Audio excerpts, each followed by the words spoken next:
passons au 5e candidat. Il s'appelle Wede Kalis.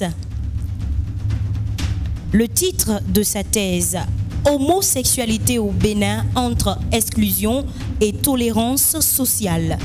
Monsieur Wede. Merci. Êtes-vous prêt? Oui. Régie, chrono.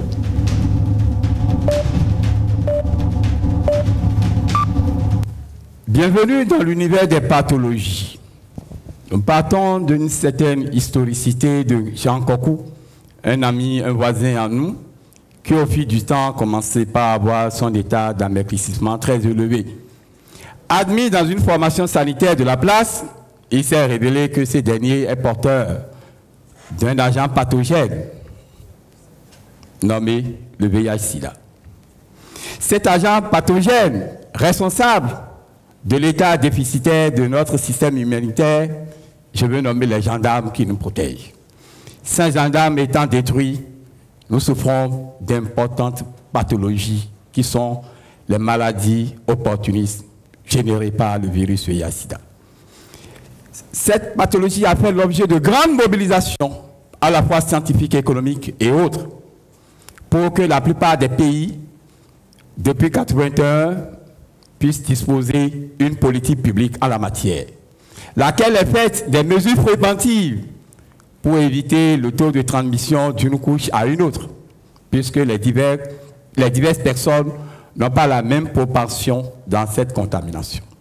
Mais il s'est fait que, depuis 1985 au Bénin jusqu'en 2014, pour la plupart des pays au sud du Sahara, ne figurait pas du tout une catégorie. Cette catégorie, ce sont les bougres. Vous allez me poser la question, c'est quoi les bougres?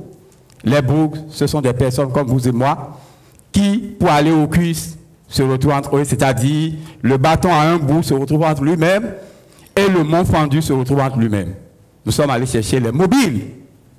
Les mobiles, au niveau de leur exclusion, se révèlent entre autres à travers les sources des différentes croyances, à travers la perception de l'institution familiale pour se rendre compte que ces derniers ne peuvent pas être admis dans notre société. D'où leur exclusion. Cette exclusion est d'abord à leur niveau auto-individuel, puisque aucun d'entre eux n'arrive même pas à révéler cette identité qui est la leur dans leur unité familiale.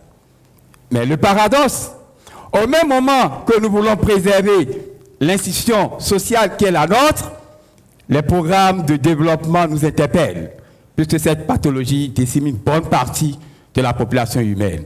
Mon coup de cœur, allons-nous accepter le développement humain durable?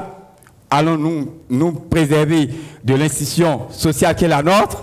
C'est la question que je pose à tout le monde au thème de cette thèse qui est déjà soutenue au département de sociologie et anthropologie de l'université d'Abomey-Calavi. Je vous remercie.